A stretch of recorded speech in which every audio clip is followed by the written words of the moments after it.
everybody. Hey everybody, welcome to the Blue Collar Beer Gentleman.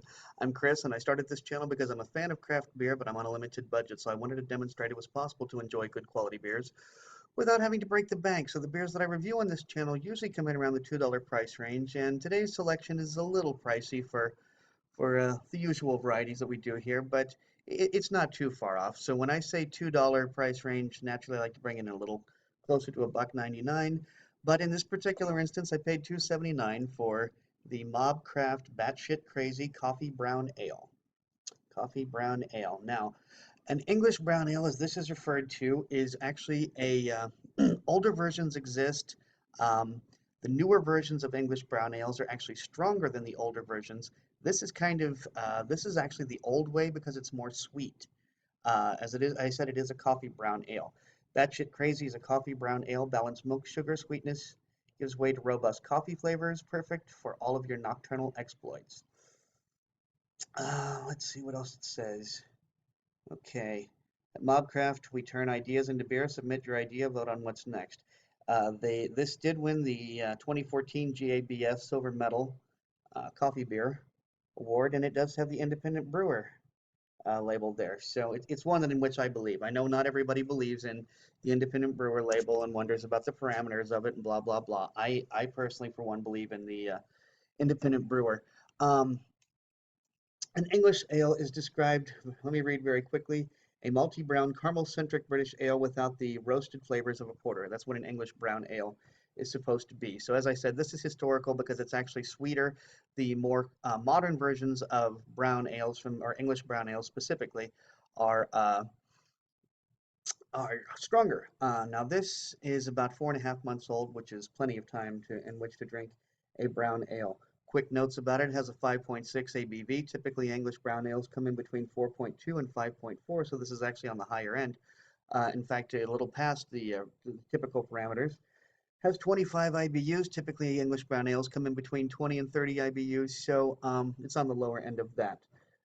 Six of my friends on Untappd gave this beer a cumulative score of 3.42. 11,000 of us have given it a cumulative score of 3.67. Beer Advocate has 106 rankings, giving it an average score of 3.73, giving it a cumulative score of 84, which on their scale is good. I'm not familiar with this brewery. I'm not even sure where they're out of. In fact, I mean, I meant to look it up earlier and see if I could find out here. Yeah, the ABV is on here, but it's kind of hidden. So as long as it's on there, that's all I really care about. Brewed and canned by Mobcraftbrewing, Milwaukee, Wisconsin. Okay, I am not familiar with this brewery at all. I had never had any beers from them previously, and yeah, I went to their site, naturally to try and learn more about the beer. That's where I found out that they actually have the recipe for this beer on there, and that's something that I don't think I've ever seen on a brewer's website. Is, hey, here's how to make a clone of our beer. So that's actually pretty cool, and I commend them for that. I am going to be using my English pint glass. Not going to be using my Porter Stout glass because, as I said, a malty brown caramel-centric British ale without the roasted flavors of a porter is how an English ale is described by BJCP. If you are unfamiliar with BJCP, that is Beer Judging Certification Program, and it's an excellent way to learn about varieties of beer and what the parameters and expectations are for a variety of beer. So let's get to pouring, and not a lot of carbonation to that. In fact, very little. I'm gonna have to describe that as low carbonation beer. Um, there's some bubbles popping through, but not very many. What you guys are seeing is probably maybe a half a shade darker, I mean half a shade lighter, excuse me, than the actual color. It's actually closer to a true black, but the way that the light's coming through, you guys are seeing more of a brown. At least that's what I'm seeing on the camera for you. Um, Not noticing a lot of lacing on this, and I was kind of surprised of that because what does it say right here on the can? Balanced milk sugar sweetness gives way to robust coffee flavors. So I've got to admit, I'm a little surprised that we don't have better lacing than that. Gonna give a quick beard wipe, see what I come across. A little bit of roasty. I'm gonna stick my schnoz directly in. As you can see, the head is kind of dissipating rather quickly. So, well, I smell coffee. I smell coffee, coffee, and more coffee. Yeah, I definitely smell coffee. I worked in coffee for a total of 3 years.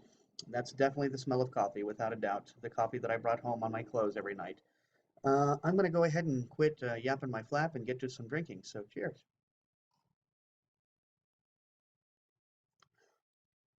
Okay. Yeah, the carbonation is kind of low. I'm going to describe that as a low mouthfeel as well. So low carbonation, low mouthfeel, not a lot of alcohol burn. What did I say? It was a 5.6. 5.6, yeah, you wouldn't really expect an alcohol burn.